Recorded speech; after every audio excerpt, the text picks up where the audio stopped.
Hello, and welcome to our webinar, Design and Optimize High Multiplexing Digital PCR Assays with the NIKA System. My name is Sean McCall, and I will be serving as the moderator for today's presentation. Our first speaker, Dr. Eric Wendlandt, is a field application scientist at IDT. Dr. Wendlandt obtained his PhD in molecular and cellular biology from the University of Iowa, where he studied dysregulation of gene expression in human macrophages upon parasitic infection.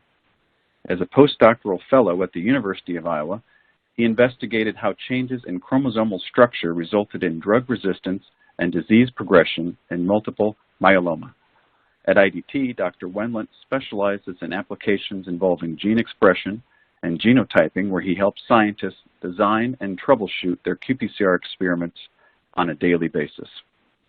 Our second speaker, Dr. Kimberly Gutierrez, is an application scientist manager at Stilla Technologies. She received her PhD in microbiology from the University of Washington, where she studied angiogenesis induced by latent Kaposi's sarcoma herpes virus infection. She completed a postdoc in immunology investigating necroptic programmed cell death and activation of the pro-inflammatory response. She previously held positions at Exicon and QIAGEN as an mRNA application specialist and NGS field application scientist before joining Stilla Technologies.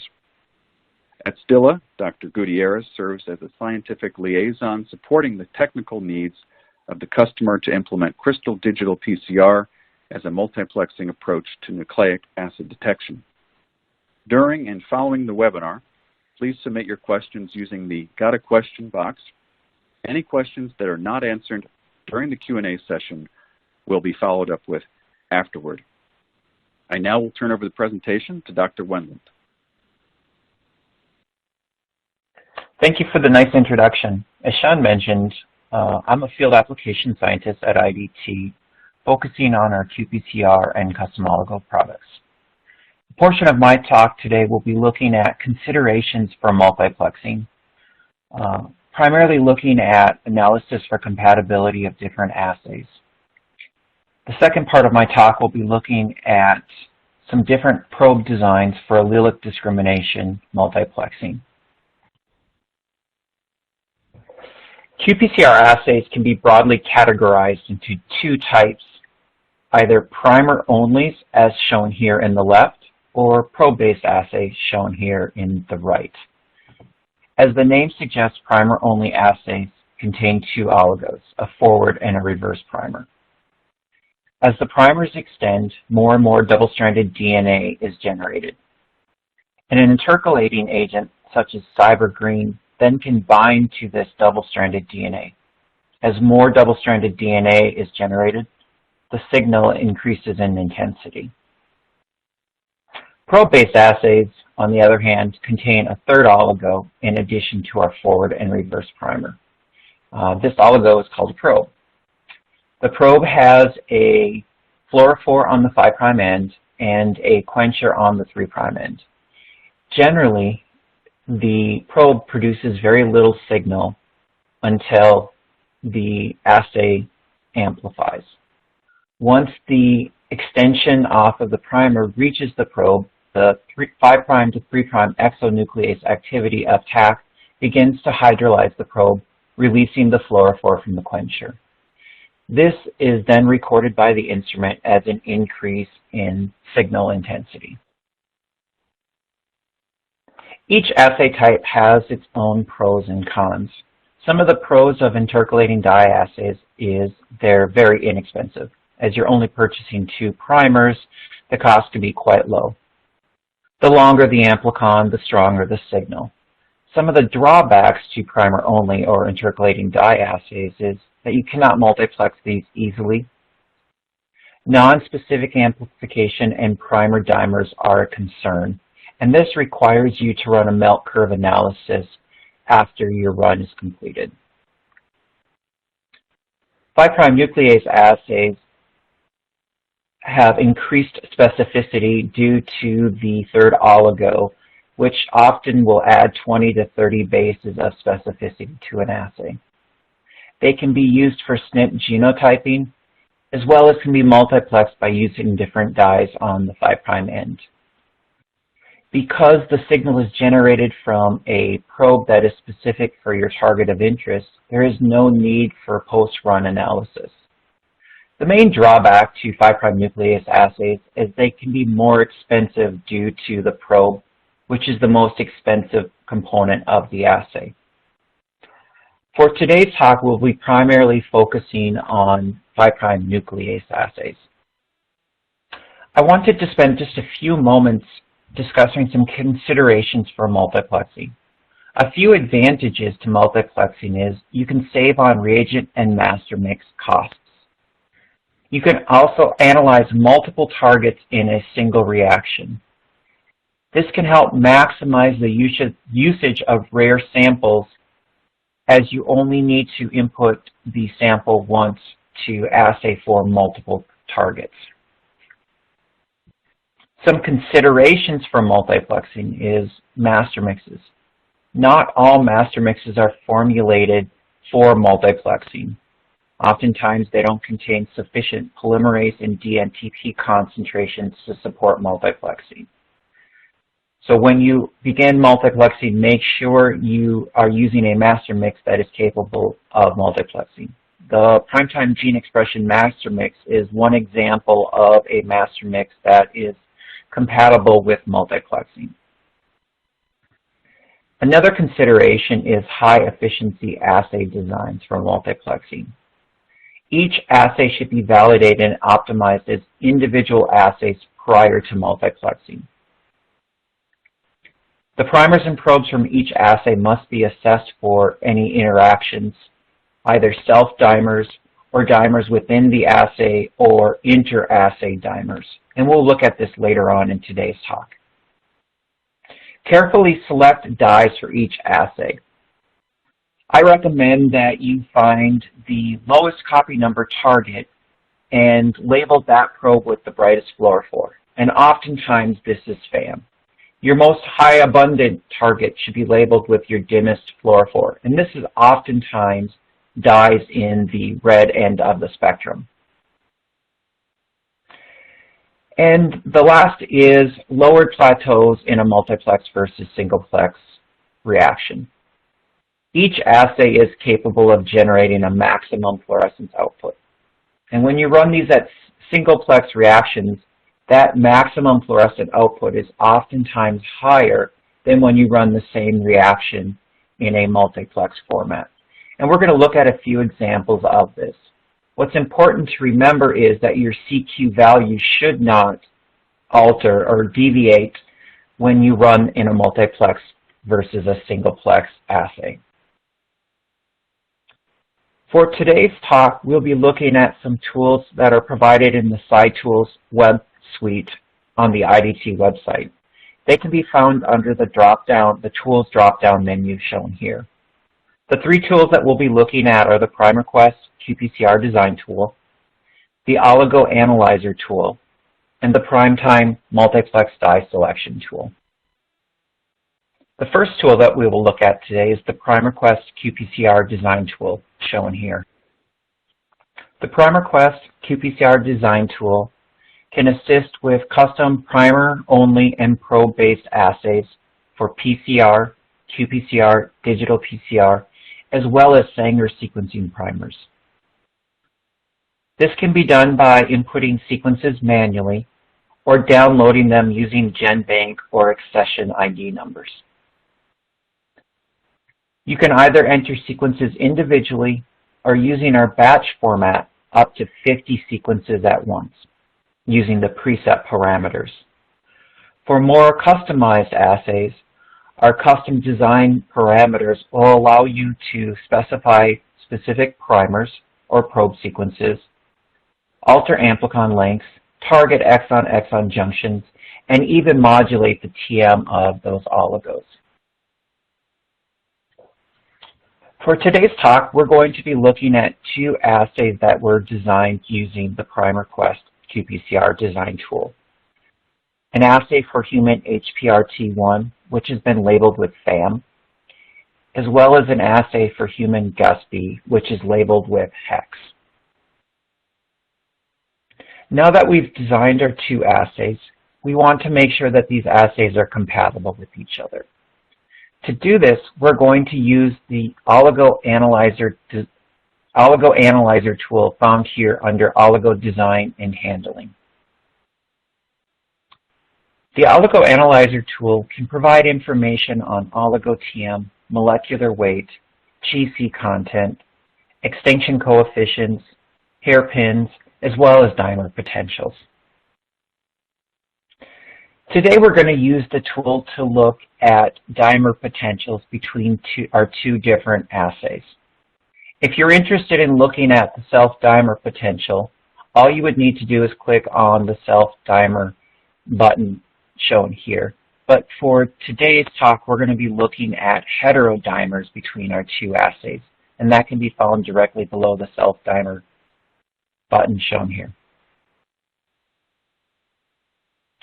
In the sequence entry box, I will paste my forward primer from my HPRT1 assay. Click on the heterodimer button, and a secondary input box for secondary sequence will pop up. And this is where I will paste my forward primer from my GUS-B assay. Once I've entered in my secondary sequence, I can go ahead and click on the Calculate button here to look at the dimer potential between these two oligos. Here is the output from our two forward primer dimer checks. What we're looking for here is two things. One, the alignment of the two oligos, as well as the delta G, or how strong that dimer potential is. What I want to try to avoid is having situations like what we see in this first alignment here, having a free 3' hydroxyl. The other thing that I look for is the delta G value. Generally, I want this value to be between 0 and -9.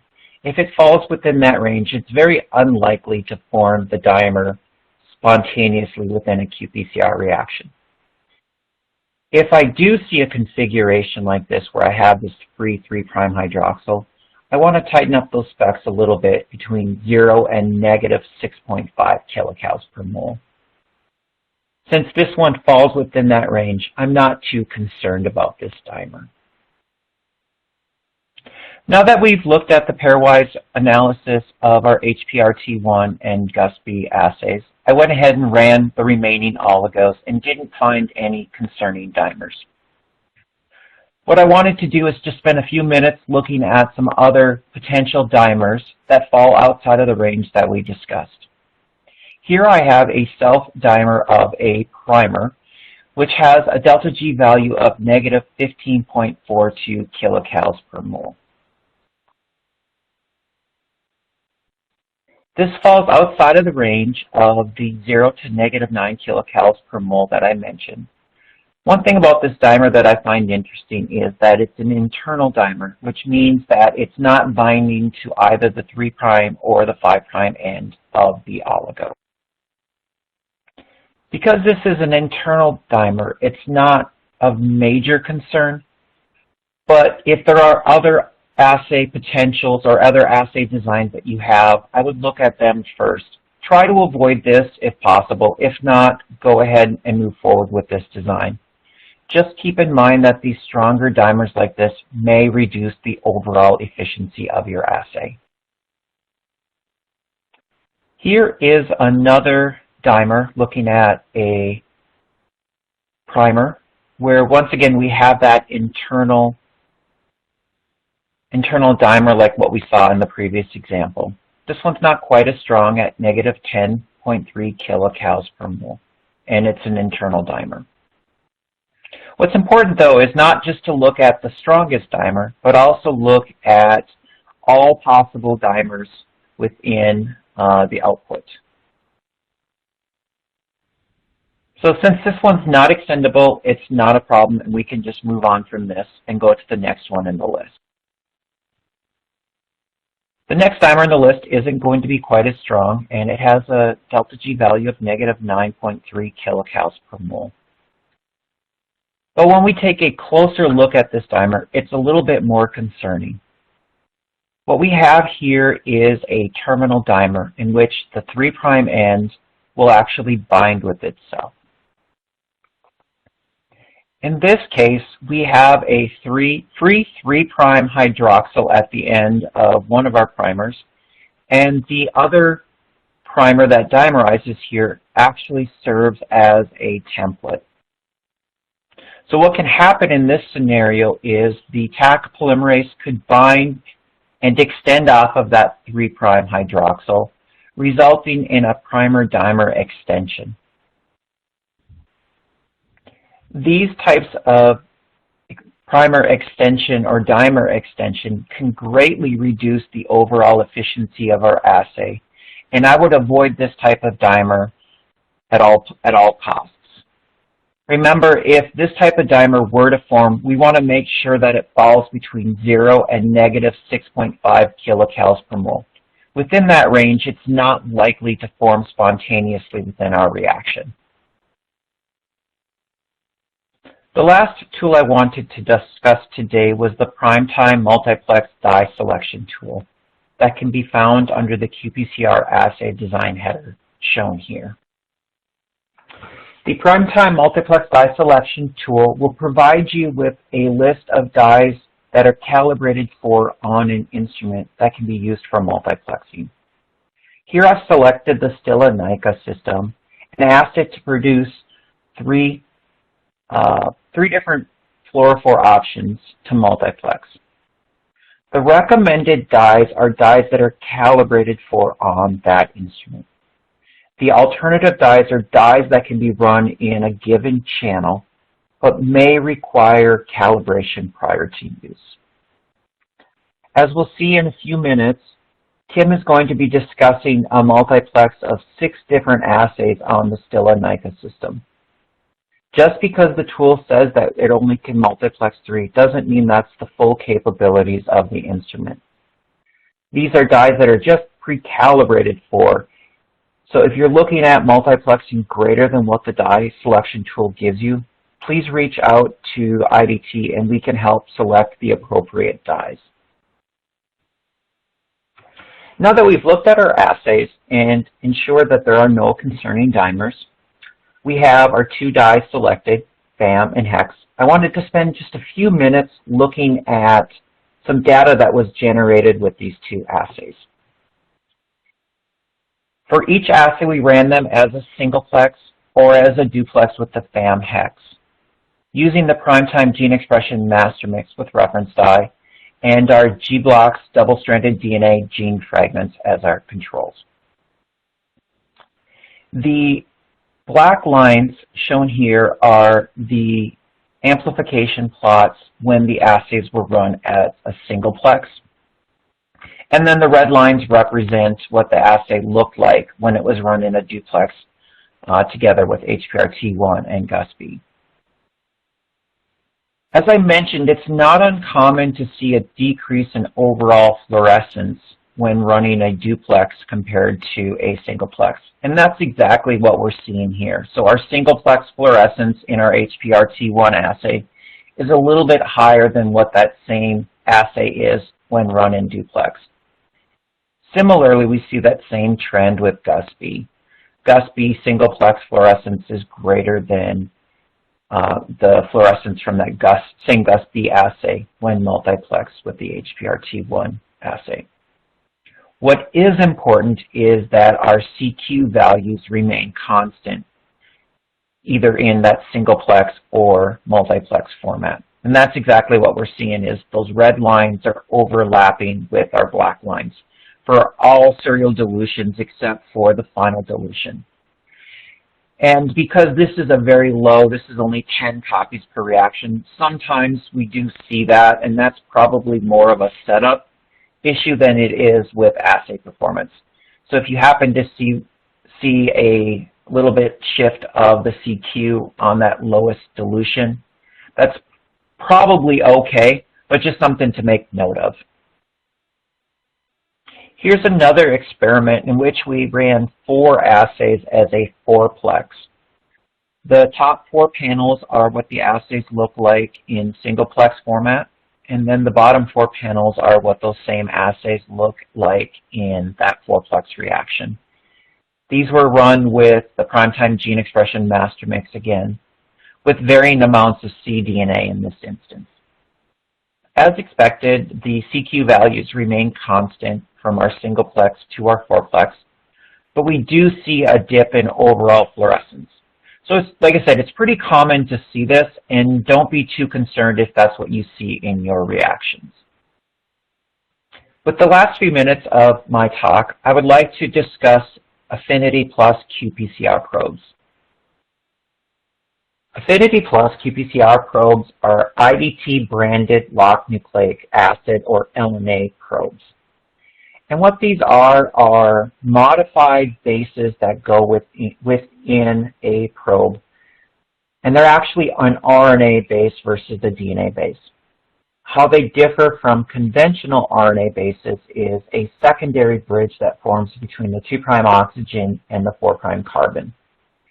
What this does is it locks the ribose in an endo configuration. And while in that configuration, it aligns the base more advantageous for base pairing with its adjacent base. This gives us a TM boost of about 2 to 4 degrees. These probes work really well for discrimination because they're very short and they're very rigid, so they don't really tolerate mismatches in DNA bubbling. Because of that, they work really well for single nucleotide changes, SNP detection, as well as indel detection. To demonstrate the power of an Affinity Plus probe, I wanted to show an example from this research paper, Identification of Pre-Leukemic Hematopoietic Stem Cells in Acute Leukemia. In this study, the authors are looking at the presence of a DNMT3A and NPM1 mutation rates during hematopoiesis.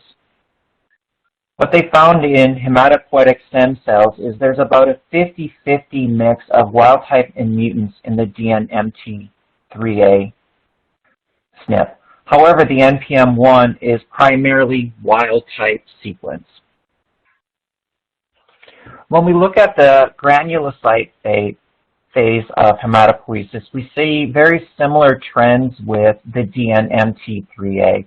It's about a 50-50 mix of wild type to mutant. We do see slightly more of the mutant population than we did in hematopoietic stem cells. However, when we look at the NPM1 population, we're starting to see an increase in the alternate allele or the mutation at this stage. Now that we are looking at the fully matured T cells, we see that in the DNMT3A that the mutant population is essentially gone. Similar, we see that with the NPM1, that there is no mutant population present. Like I said, the biology here isn't really that important for today's discussion, but what's really interesting here is that this study wouldn't be possible without a probe that is able to accurately discriminate even single base changes. And that's one of the strengths of the Affinity Plus probes, to be able to discriminate single base changes within a sequence. That's all I have for today, so I'd like to pass it off to Kim, and she can discuss high multiplexing with the NIKA system. Thank you, Eric. I will continue the theme of multiplexing and how we at Stilla Technologies perform high multiplexing Crystal Digital PCR with the NIKA system.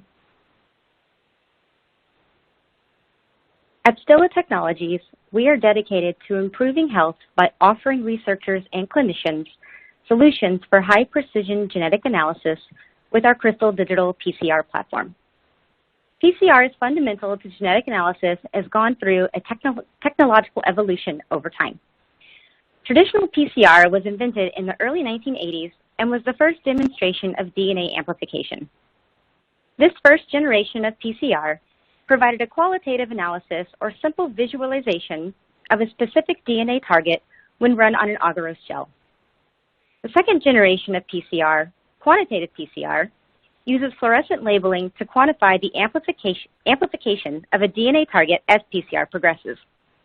Although easy to use, qPCR provides a relative quantification as it requires the establishment of a standard curve with samples of known concentration. These standards may not amplify with the same efficiency as the sample of interest, which may bias the quantification.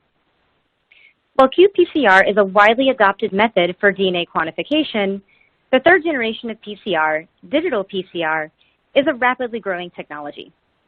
And like qPCR, digital PCR uses fluorescent labeling to visualize target amplification. However, digital PCR does not require a standard curve as it utilizes endpoint analysis rather than real time. And digital PCR also provides absolute quantification of the target and yields increased sensitivity and precision, as we will see in more detail. In digital PCR, the workflow starts with the same reaction mix as for qPCR, containing the reagents necessary for DNA amplification. The next step in digital PCR is the partitioning of the reaction mix into thousands of smaller reactions of the same size. In the NIKA system, partitioning is generated by a water and oil emulsion of the mix. As the emulsion is generated, the target sequences are randomly distributed in the droplets, such that some droplets contain one or at least one sequence of interest, and some don't contain any sequence of interest. Each of these droplets now acts as an independent reactor where PCR can occur. A successful PCR will lead to the generation of a fluorescent signal at the end of the reaction within the droplets that contain the target of interest. The fluorescence intensity of each droplet is then plotted via a dot plot with two clusters separated by a threshold automatically set by the analysis software. The droplets above this threshold are considered positive, while the droplets below the threshold are considered negative. The analysis software then uses the proportion of positive droplets and Poisson statistics to estimate the concentration of the target of interest together with the uncertainty on the measurement. The latter lies in the fact that a positive droplet may contain more than one target sequence and is dependent on both the concentration of the target in the PCR mix and the number of droplets generated. Crystal Digital PCR with the NIKA system applies a patented partitioning technology to create a self-assembled array of droplets called a droplet crystal. In a droplet crystal, the size of the droplets is fixed and controlled via the microfluidic design. Ensuring a monodispersed population of droplet size is important in order to guarantee a random distribution of the target sequences within the droplet crystals. Another feature of the NIKA system are the 3 or 6 fluorescent channels, allowing for the quantification of multiple targets in a unique sample. In this example, 2 variant sequences of genomic DNA can be quantified together with the wild-type sequence. In such an example, the lowest abundant target, represented here in red, is artificially enriched by partitioning, making it less prone to competition, as would be the case in a bulk reaction in qPCR. This is why digital PCR is more sensitive than qPCR to detect rare events. The NIKA system workflow consists of 4 steps: prepare, amplify, read, and analyze. Collectively, the NIKA system provides a complete, easy-to-use, and fully integrated system to perform Crystal Digital PCR. We will explore each of these steps in more detail. Beginning with the preparation of your digital PCR reaction, we have recently launched our line of NIKA PCR mixes optimized for enhanced compatibility with Crystal Digital PCR and performance on the NIKA system. Simply choose the PCR mix that matches the fluorescent chemistry of your assay, either probe-based or dye. All mixes contain a hot start enzyme and are available in 5x or 10x concentrations. The 10x concentration is ideal for high multiplexing needs and allows for more sample volume in the reaction mix, thereby increasing the detection sensitivity. The heart of our innovation is the Sapphire chip, which integrates the droplet crystal technology. The chip is pre-filled with oil, thus the only manual step is to load 25 microliters of PCR mix in each of the 4 wells. A droplet crystal with up to 30,000 droplets is created by contactless fluid injection. Due to the microfluidic design of the chip, each droplet has a fixed volume of 0.59 nanoliters. Given these specifications, the dynamic range of the NIKA system spans 5 logs with an LOD at 95% confidence of 0.2 copies per microliter up to 20,000 copies per microliter. To load the chips with PCR mix, you simply have to open the inlet port, pipette 25 microliters of mix on top of the oil already inside, and seal the inlet port with the white vented cap.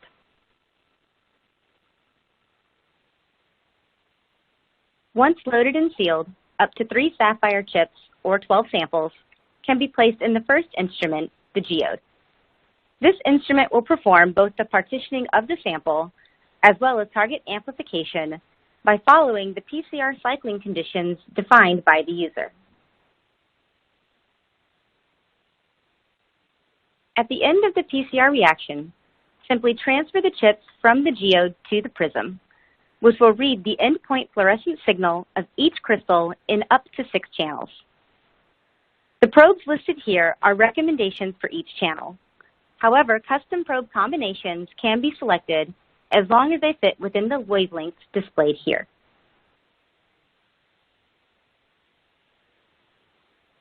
After scanning on the Prism, data visualization and analysis is performed with our Crystal Miner software. This software is developed completely in-house and allows a guided and intuitive analysis of the data for an in-depth understanding of the results, as well as a robust and reliable quality control. Crystal Miner is available with no limitations on users or licensing fees and can be downloaded together with demo data from our website.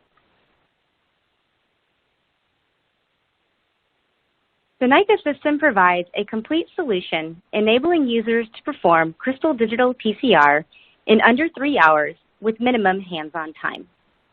The integration of the workflow within the Sapphire chip makes it robust against contamination and very easy to use. And our Crystal Miner software is an open and intuitive program giving you complete control over your data and analysis. The NIKA system is compatible with many sample types to address a wide range of applications. Advantages of this easy-to-use digital PCR workflow will benefit your analysis for absolute quantification of DNA or RNA, copy number variation assessment, rare event detection, or gene expression analysis.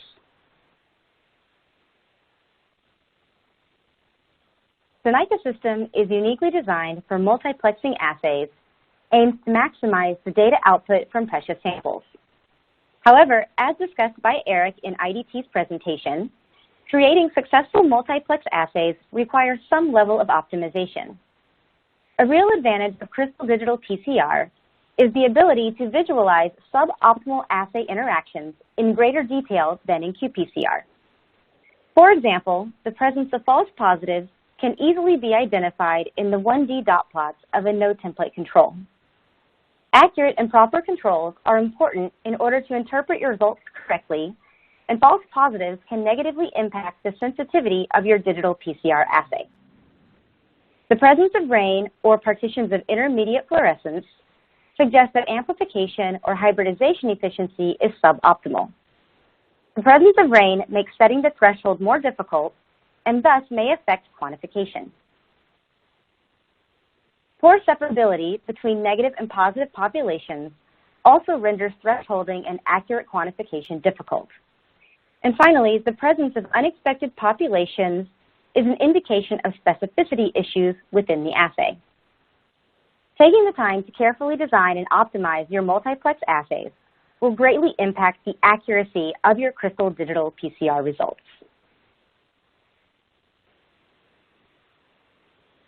The Prism is equipped to detect targets in 6 distinct channels, thereby supporting high multiplex assays.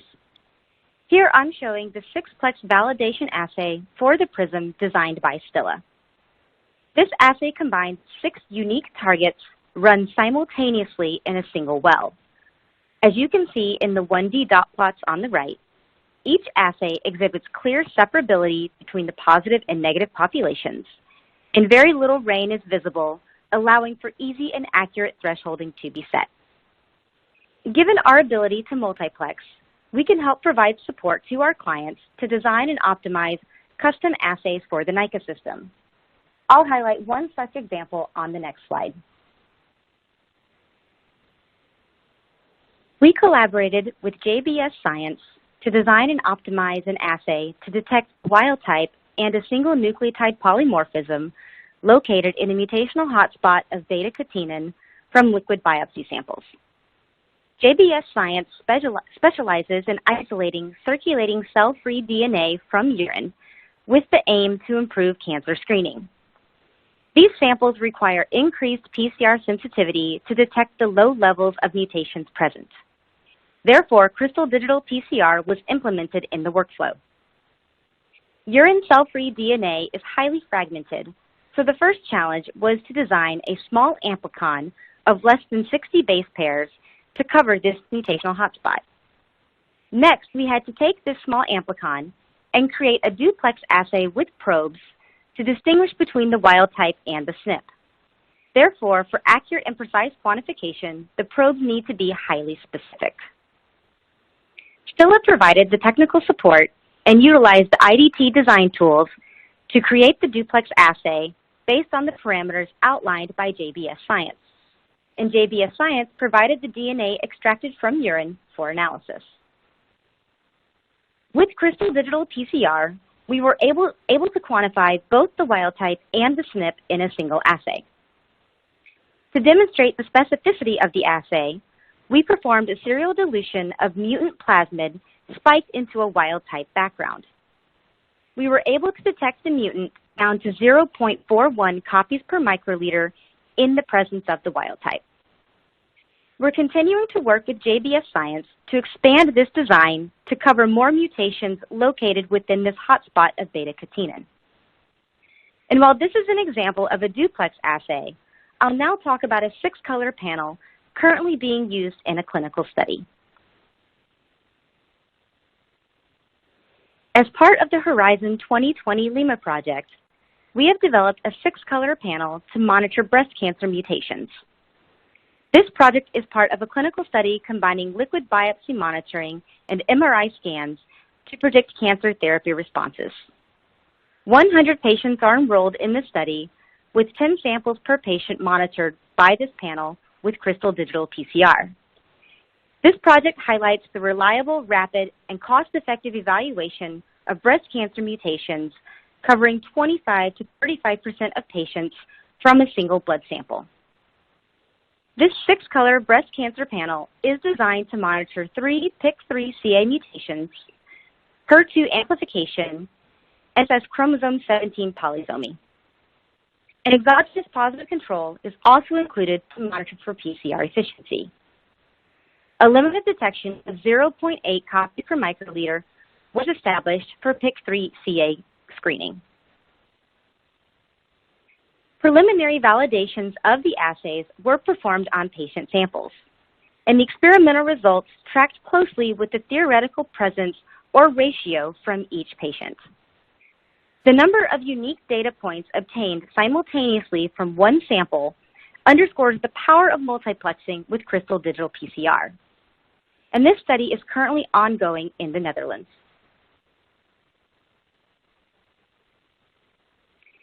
In addition to our 6-color Prism, which we'll be launching later this year, Stilla is developing a number of 3- and 6-color kits for the NIKA system. These include an already available 3-color kit to quantify SARS-CoV-2, and coming soon, a 6-color kit to detect EGFR mutations associated with lung cancer. If you would like to experience Crystal Digital PCR in person, or would like your samples tested on the NIKA system, Stilla has a demo lab and training center located just north of Boston. Digital PCR principles, hands-on demonstrations of the NIKA system, and software trainings are all conducted by our Stilla-trained application scientists. please reach out to us for more information about an on-site demo.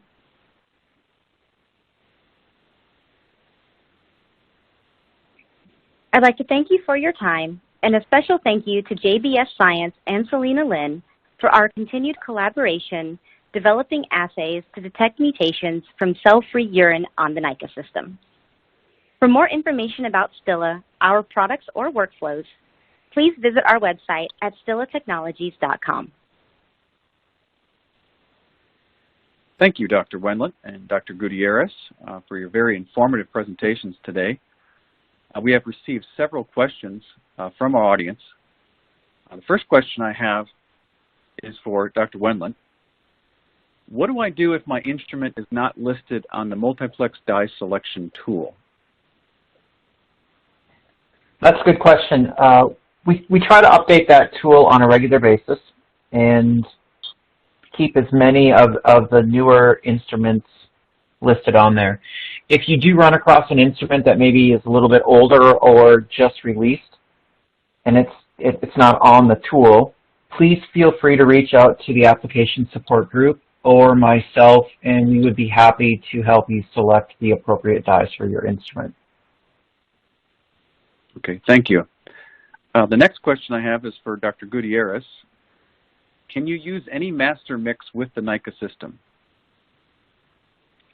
Yeah, we actually recommend that you use our Stilla branded NIKA master mixes because these have been specially designed and created and optimized for use with Crystal Digital PCR. There are other mixes you can use, but we would have a really hard time supporting you technically if there were any issues with the droplet formation or the assays in particular. Okay, excellent. Thank you. The next question I have is for Dr. Wendlandt again. I noticed on the website lists only a few different dye options. Are those dyes all that you offer for qPCR? We have quite a few different dye options available. The website just starts to scratch the surface on what's available. If there's something that you're interested in and it's not listed on the website, feel free to reach out. We are able to accommodate virtually all different dye quencher combinations, and it just might be something that we have to process via email and not through the web accounts.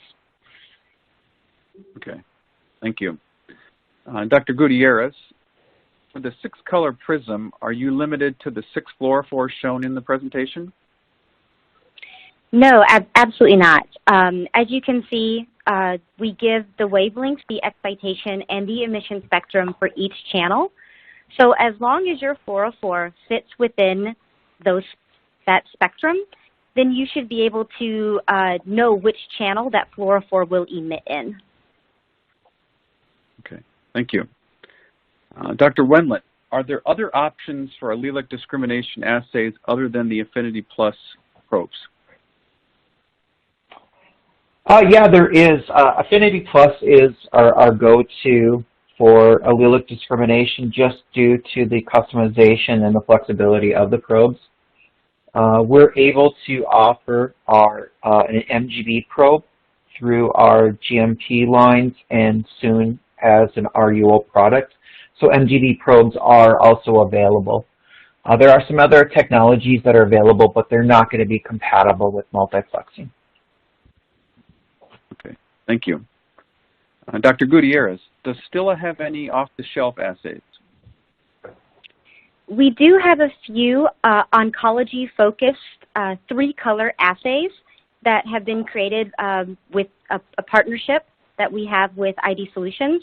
As I said, we also have the SARS-CoV-2 kits, and we will be coming out with some 6-color kits along with the launch of the new Prism 6 as well.